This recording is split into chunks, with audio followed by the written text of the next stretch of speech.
అందరికీ నమస్కారం అండి.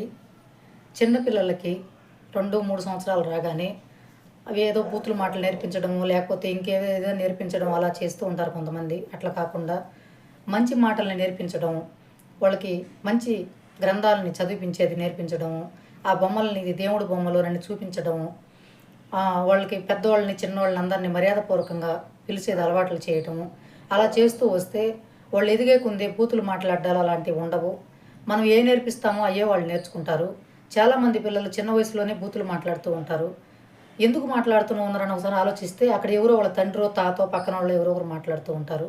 అయి చూసి వీళ్ళు నేర్చుకుంటూ ఉంటారు. అందుకని వాటి జోలికి వెళ్ళనివ్వకుండా పెద్దలను గౌరవించడము, పెద్దలొచ్చినప్పుడు నమస్కారం పెట్టడము, పెద్దలకి నమస్కారం, పాద నమస్కారం చేయడం, ఇలాంటి చిన్నప్పటి నుంచే ఇది దేవుడి బొమ్మలు ఇలా ఉంటాయి, ఈయన కృష్ణుడు, ఈయన రాముడు ఇలా చూపించడం, ఇలా చేసుకుంటూ పోతే వాళ్ళు అదే అలవాట్లోకెళ్ళి చాలా